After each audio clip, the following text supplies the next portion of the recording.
Esiet sveicināti Latgales reģionālās televīzijas raidījumā pašvaldību aktualitātes, un šodien pie mums viesojas Preiļu novada pārstāvji. Iepazīstināšu jūs ar mūsu šodienas viesiem.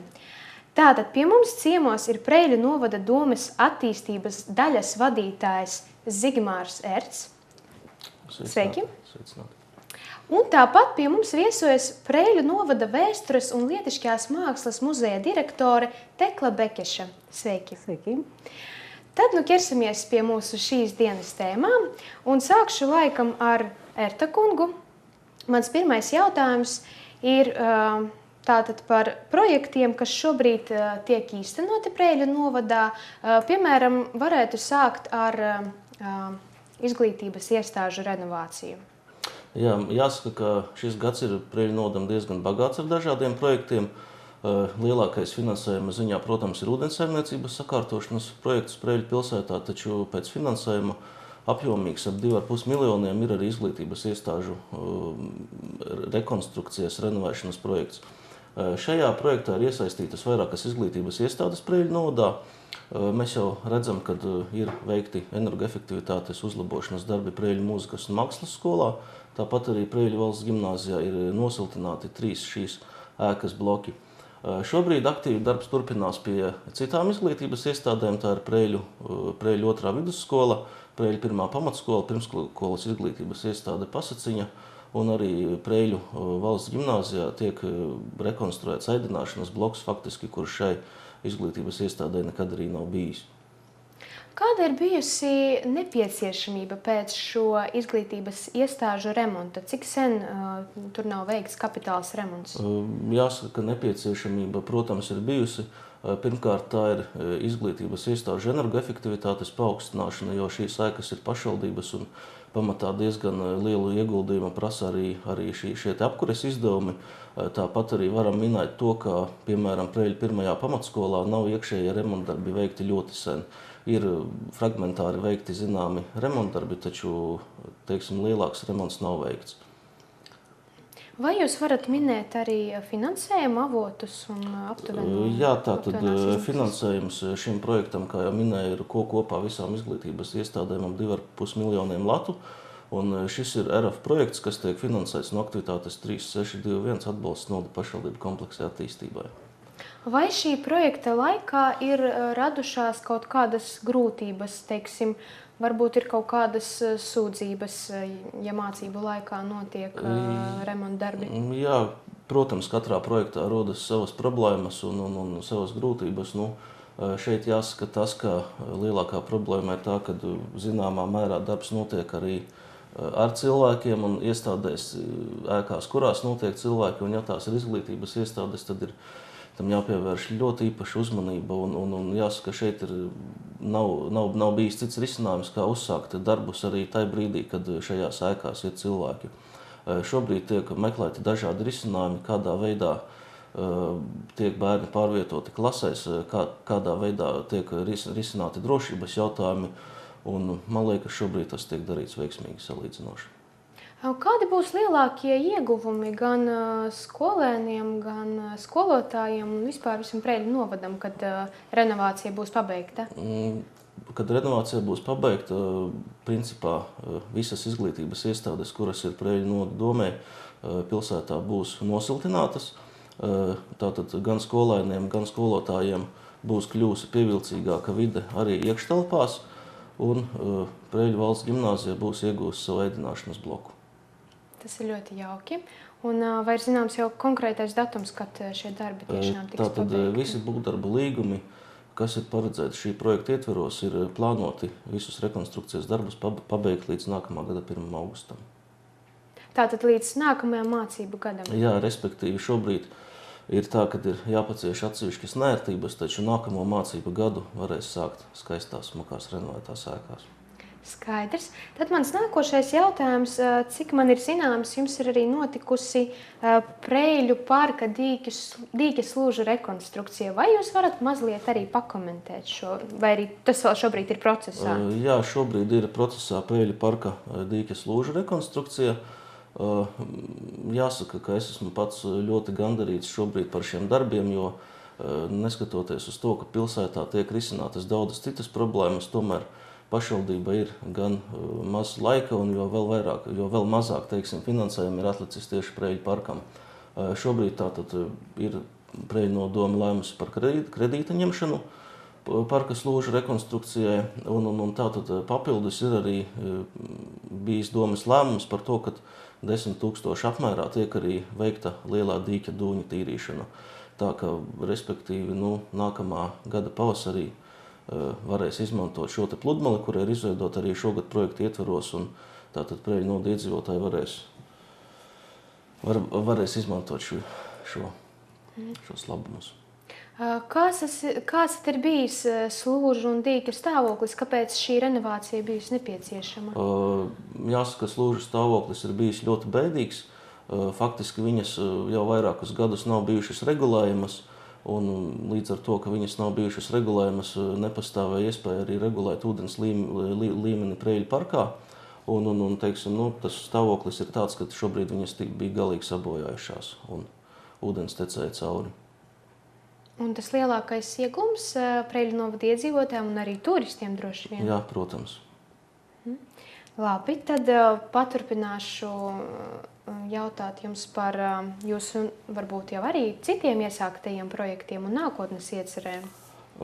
Jā, šobrīd tāpat vēl viens liels projekts kā par izglītības iestāžu rekonstrukciju ir arī ap 1,4 miljoniem plānots projekts par Preļu noda ielu un ceļu infrastruktūras uzlabošanu. Tātad šī projekta ietvaros gan tiks pabeigta gājēju ietve uz līčiem, kura zinām apsvērumu dēļ šobrīd nav pabeigta, tāpat arī tiks veikta lauku tātad pagastu ciematu ceļu asfaltēšanas darbi, un arī asfalts būs arī uz vairākiem posmiem pilsētā, kur arī asfalts nekad nav bijis vispār. Tātad ar šo projektu mēs plānojam sakārtot. No pārējiem iesāktiem projektiem var minēt atsevišķus pārrobežu projektus. Piemēram, šobrīd diezgan aktīvi, ko iedzīvotāji ir izmantojuši, tā ir slēpošanas trasa Preļu parkā, un ir projekts pārrobežu Move for Life, kura ietvaros mēs esam šo trasi izgaismojuši un iegādājušies arī trases ierīkošanas, teiksim, tehniku, lai pašvaldība varētu saviem iedzīvotājiem piedāvāt ziemas periodā izgaismotu trasi un, teiksim, ieveidotu šo trasi un tā, lai varētu izmantot viņu slēpošanai. Protams, vēl no pārrobežu projektiem var minēt, ja jau runājam par parku, tad ir projekts Aqua Life. Šobrīd pašvaldība plāno tuvākā laikā izsludināt konkursu tehnisko projektu izstrādē Preļu parka ūdeņiem.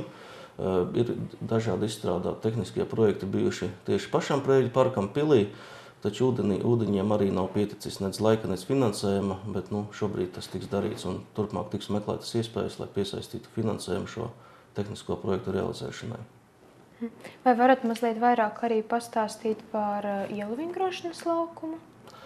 Jā, tātad pagājušā gadā tika iesniegti vairāki mazie projekti līderu projektu konkursā, kuru šobrīd skaidri zināms tas, ka ir jau 3 projektu pieteikumi atbalstīti, ko iesniedza Preļu nodome. Viens no tiem ir ielu vingrošanas laukuma izveida Preļos, arī Preļu parkā. Ir arī atbalstīts projekts Dienvidlatgales tērpu iegāde Saunas pagasta etnogrāfiskajam ansamblim Naktinieca, un arī projekts par Preļu noda Aizkalnes tautas namā ēkas vienkāršotu rekonstrukciju. Par ielu vingrotājiem tātad ir Preļos aktīvi jaunieši, kuri darbojas šajā jomā, precīzāk laikam to sauc parkūristi, un šobrīd viņi savām aktivitātēm meklē dažādas vietas, kur, teiksim, to darīt pilsētā, bet viņiem nav bijusi vieta, kur viņi varētu to darīt labiekārtotā laukumā ar piemērotām figūrām, un plānojam, ka pateicoties šim atbalstītajam projektam nākamajā gadā būs viņam šāda vieta Preļos. Jau 2014. gadā to redzēts, jā? Jā. Labi, liels paldies jums! Tagad gribētu pievērsties Preļu novada vēstures un lietišķās mākslas muzeja direktorei Teklai Bekešai. Un, cik zināms, šī ir ļoti patriotiska un latviešiem svarīga nedēļa. Un jums tā arī ir sākusies patriotisma zīmē, sākusies vakar Lačplēša dienā. Lūdzu, pastāstiet no sākuma par vakardienas aktivitātēm. Jā, mūsu muzejs ir pietiekoši aktīvi iesaistījies patriotu nedēļā, vai skolās citreiz vēl to sauc par Tēvzemes nedēļu, un to sākām mēs vakar. Vakardien mūs sākās ar pasākumiem, muzeja organizētiem pasākumiem Preļu 2. vidusskolā, kura pamatā mūs ir Krievu tautības bērnu skola, bet tur mācās arī vēl latviešu un citu tautību bērni, un arī Preļu 1. pamatskolā. Un mēs uz tikšanos un stāstiem par senajiem latgaļiem, latgaļu rotām, tērpiem un ieročiem bijām aicinājuši ciemos uz Preļiem Māri Rumaku un Baibu Rumaku, un tad viņi atraktīvā veidā arī ar skolēniem sarunājās. Mēs visi palikām ļoti, ļoti apmierināti ar viņu demonstrējumiem, un arī patiesībā mēs tā kā norunājam arī par to, ko mēs kopīgi ar šiem diviem interesantajiem cilvēkiem varētu darīt arī nākotnē vai, piemēram, nākošo gadu Lāčplēša dienā. Tad mums šobrīd tādā kā noslēguma fāze ir Kultūras ministrijas atbalstīts projekts, veltīts Latvijas Tautas frontes 25. gada dienai, un projekta mērķis mums bija izveidot filmu un arī ceļojušu izstādi Viena zeme mūsu, kurā mēs stāstītu, kā tad izskatījās Preļu novada, toreiz Preļu rajona cilvēku aktivitātes Latvijas Tautas frontē, un kāds bija mūsu tieši novada rajona cilvēku ieguldījums Latvijas neatkarības atjaunošanā. Tad šī filmas prezentācija notika Preļu galvenajā bibliotēkā. Uz tikšanos mēs bijām aicinājuši arī no savas filmas varoņus, tos, kas bija aktīvi toreiz notikumos, tie, kur atceras, un, protams, filma, man liekas, ir ļoti laba ar to, ka ir ļoti daudz videohronikas izmantotas, un ir ļoti labs aizkadra teksts, kur tiek izstāstīta visa Latvijas Tautas frontes vēsture, un tad mūsu cilvēks stāsta par šiem mezgla punktiem, piemēram, mūsu augstākās padomas deputāta Andris Puzo, Valentīna Zēle, kur bija no mūsu rajona, par 4. maija balsojumu, par barikādēm dalās atmiņās mūsu cilvēki, kas brauca un iesaistījās. Tur ir stāsti par vienotību, cik mūsu latviešu tauta bija vienota tajā brīdī. Cik mēs to visu emocionāli uztveram. Filma ir tiešām arī tas, ka tur parādās cilvēku emocijas. Un kā šie cilvēki, kas bija trausli patiesībā un ir trausli, viņi arī filmā savās atmiņās tādi parādās, cik viņi bija drosmīgi toreiz, kad viņi brauc uz barikādēm. Tas pats Baltijas ceļš tur ir atspoguļots. Un patiesībā tas ir vērtīgs materiāls, un arī mūsu mērķis arī šajā projektā, ko mēs arī realizējam, tas ir braukt. Mēs šobrīd arī braucam uz lauku skolām, ne tikai novada, arī pārnovadām. Riebiņu novadā esam bijuši, rādām filmu un līdz mūsu ceļo izstāde, un šīs te filmiņas mēs dāvinām visām skolām. Tas paliks kā tāds vēstījums nākotnē par to, kā mēs atguvām savas valsts neatkarību. Tas bija tāds mūsu, laikam, 3. pasākums vakardien, un tad, protams, ir atjaunot šī tradīcija ar lāpu gājienu Preļos. Un vakardien lāpu gājiens tad sākās pilsētas centrā, un ideja bija tāda, ka skolas pulcējas un iezīmē visas ar Latvijas Tautas frontes aktivitātēm Preļos nozīmīgās vietas. Un tas bija pamatskolas pulcējas pie grāmatu nama Latgale, uz kura tika pirmoreiz pacelts 1989. gadā sarkanbalts sarkanais karogs, pulcējas pie Bērtuļa Būla pieminekļa baznīcas dārzā mātei, Latgales mātei. Tur pulcējas ģimnāzisti ar lāpām. Pilsētas centrā pie politiski represēto pieminekļa goda sardzē jau 2. gadu pēc kārtas mūs stāvēja mūsu jaunsargi. Preļu 2. vidusskola pulcējās pie baznīcas vārtiem, un visu šo gājienu mums palīdzēja noformēt zemesardzes 35. bataljona vīri, un to ļoti krāšņu darīja arī pūtēju orķestris, kurš iesaisties gājienā, un tā mēs visi pilsētas iedzīvotāju pavadīti, daudzus vecīšu pavadīti, devāmies uz Raiņa bulvāri, uz kultūras namu, kas arī ir viena no mūsu Tautas frontes aktivitāšu vietām. Tur pirmo reizi tika vēl aizliegts, uzvilkts balkonā sarkanbalts-sarkanais karogs, un mūsu Tautas frontes aktīvists Arkādijs Višņevskis toreiz no balkona teica runu, un tā mēs arī vakar mēģinājām šo te rekonstruēt, un arī vēsturisku runu, kura mums ir muzeja krājumā no cita gan Tautas frontes aktīvista Jāzepa Anspaka 1989. gada 18. novembrī runu kultūras centra vadītājs, tad ļoti skaisti runā no šī izrotātā balkona, un visi pulcējamies mēs lejā, ļoti skaisti dziedāja mūsu skolotāja koris, pūtēju orķestris muzicēja, un tā mēs atcerēmies mūsu tautas atmodu, mūsu pirmās aktivitātes 11. novembri, un, protams, ka skaisti uzrunu teica mūsu domes priekšsādātājs Aldis Adamovičs, uzteicot īpaši skolu jaunatni, kur aktīvi iesaistās patriotu nedēļā un arī šajos te valstī nozīmīgos atceres pasākumos, un arī 11. Saeimas deputāts Oļegs Hļebņikovs. Tālūk beidzās mūsu vakardiena, bet mūsu patriotu nedēļa turpinās, un, kā es saku, tad viss muzeja kolektīvs ir aktīvi izgājis ārpus muzeja sienām, un mēs patiesībā šonadēļ dodamies uz vairākām vietām. Ir ļoti skaista programma muzeja lietišķās mākslas speciālists Silvija Ivanovska ir izstrādājis pirmskolas vecuma bērniem programmu Cepu kukulīti. Un jau ir 2 dienas pēc kārtas notikušas nodarbības Preiļu pirmskolas iestādē Pastaciņā, gan vecākajām grupām.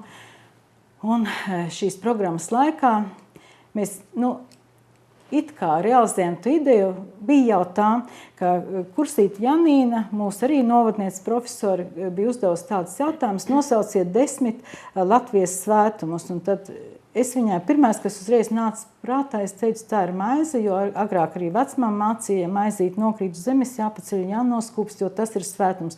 Tā ļoti skaisti, lūk, patriotu nedēļas laikā Silvija Ivanovska šo ideju realizē ar mazākajiem bērniem. Līdzi maizītei viņa ir sagatavojusi, un katrs bērniņš dabū sarkanbaltu-sarkano karodziņu. Tāpat visi, kas iesaistās, visas grupiņas saņem arī dāvanā muzeja speciālisti izveidoto galda spēli Māla ceļš, kurā uzzināt var keramikas tapšanas vēsturi. Un tādā radošā veidā iesaistoties rotaļās, griežot dzirnaviņas, kur var vai uzminēt, vai arī atbildi zināt, ja kāds ir zinošāks, uzzina maizītes tapšanas procesu, kā no grauda mūs iznāk šis svētums mūsu ikdienas galdā, un patiesībā, man liekas, jau maize un Latvija ir ļoti nesaraujami cieši saistītas lietas. Tad mums ir sadarbība ar Preiļu valsts ģimnāziju. Šonadēļ Kumēnijus projekta ietvaros uz Preiļiem ir atbraukuši 14 pedagogi no ārvalstīm un 17 jaunieši vai studenti. Un tad Preiļu valsts ģimnāzijā notiek nodarbības 4 stihijas. Un lūk, tad viena šāda nodarbība 14. novembrī notiks mūsu muzejā, uz mūsu muzeja bāzes, un šo programmu vadīs vai izglītojošo programmu vadīs galvenā krājuma glabātāja Ināra Krusta, un viņa uz muzeja priekšmetu bāzes apspēlēs 4 stihijas – uguns, ūdens, zeme, gaiss. Un gan ārzemju jaunieši un pedagogi, gan arī mūsu pašu ģimnāzisti un arī mūsu pedagogi tiks iepazīstināti ar mūsu skaisto Rēzeknes mākslas dizaina vidusskolā restaurēto pūralādi un arī ar tās saturu. Tad mēs esam arī uzrunāti no Preiļu pirmās pamatskolas, tajā pašā 14. novembrī. Viņiem ir konkurss, viņi grib draudzēties ar pārnovadu skolām, un tātad aicināts Riebiņu, Anglonas, Vārkavas, un Preiļu skolas piedalās 10 kādas komandas, ko tu zini par Latviju. Un tad tas mūsu sadarbības mērķis ir tāds, ka mēs prezentējam muzeju, mēs esam sagatavojuši 3 jautājumus, un par katru jautājumu dabū arī nelielu muzeja pārsteigumu balvu, kas patiesībā ļoti cieši saistīta ar muzeju. Tas nav vienkārši, ka tikai balva. Tālūk. Un tad piekdienā mēs esam atkal aicināti uz Preiļu pirmo pamatskolu, kur tad būs šīs te filmas Viena zeme mūsu demonstrēšana un arī muzeja stāsts par to, kā filma tapa un ko mēs ar šo filmu tad gribējām pateikt Preļu pirmās pamatskolas audzēkņiem. Un, protams, tā kulminācija ir tas 16. novembris, kad mums ir valsts svētku pasākums Preļos. Un, protams, viennozīmīgi, ka muzejs arī piedalās. Un es gribu teikt, ka arī muzeja galvenā krājuma glabātāja ir izvirzīta atzinības rakstam. Viņa arī šo rakstu saņems par ieguldījumu kultūras mantojuma saglabāšanā un arī muzeja krājuma veiksmīgu sagatavošanu akreditācijai. Par to man prieks. Sakiet, par filmu Viena zeme mūsu tās mērķa auditorija ir tieši skolēni, vai šī filma tiks piedāvāta arī citiem, varbūt Tautas frontes aktīvistiem kādreizējiem? Jā, es aizmirsu pateikt, ka vakar visi, kas piedalījās Tautas frontes aktīvisti pasākumā, šo filmu ir saņēmuši kā muzeja dāvanu. Tie, kas vēl nav saņēmuši pie šīs filmas tiks. Protams, ka mērķa auditorija nav tikai skolēni, un varbūt, ka skolēniem arī īpaši jaunākajam vecumam varbūt vēl ir grūti saprast visu, kas tur notiek, bet viņa filmu skatīsies arī varbūt atbilstoši tā, kā mēs viņu esam tur strukturējuši, gan barikādes, tad, kad ir šis atceries pasākums, gan 4. maijs, ko mēs arī skolās atzīmējam. Un varbūt skatīsies kaut kā dalīs šos notikumus, jo filma ir 45 minūtes, tas ir nedaudz vairāk kā viena mācības stunda. Protams, ka šī filma būs pieejama mūsu vēstures pamatekspozīcijas telpā. Viņu varēs skatīties. Ir jau kultūras nami, kas ir dabūjuši Riebiņu kultūras namā, šī filma ir pieejama, bet tā kā pamatā mēs domājam, ka mēs tomēr uzdāvinām visām skolām, kas mums ir, arī Aglonas novads, jo tur bija aktīvi tautfrontieši, viņi arī piedalījās filmas veidošanā, dalījās atmiņās Riebiņu novada skolām, visām Preļu novada skolām. Tā mēs to domājam. Jā. Tad atgriežoties arī pie jūsu pieminētā 16. novembra pasākuma, kas tiks veltīts Latvijas proklamēšanas 95. gada dienai, vai jūs un arī Erta kungs varētu vēl kaut kā pakomentēt, mazliet, kas ir sagaidāms šajā pasākumā? Jā, tā tad jāsaka, ka šī ir tāda valstiski nozīmīga svētku nedēļa, un noteikti gan sevi, gan arī citus aicinu, darīt darbus, domāt domas, kuras stiprinātu mūsu valstisko piederību un pašapziņu. Tātad aicinām apmeklēt arī šos novada rīkotos pasākumus. 16. datums tātad ir šis te pašvaldības rīkotais pasākums, kurā būs Preļu novada domes atzinības rakstu pasniegšana un arī aizsardzības fonda Lāčplēses godazīme pasniegšana. Tāpat arī šajā laikā visā valstī un arī Preļos 22. novembris ir Zigmāra Liepiņa un Māras Zālītes rokopera Lāčplēsis skatāma. Tātad patriotiskie pasākumi turpināsies arī pēc 18. novembra. Liels paldies jums par to, ka jūs atnācāt šodien. Gribu no sirds novēlēt jums skaistus patriotisma pilnus valsts svētkus. Paldies arī jums, skatītāji, ka bijāt ar mums un skatījāties. Un tad uz redzēšanos!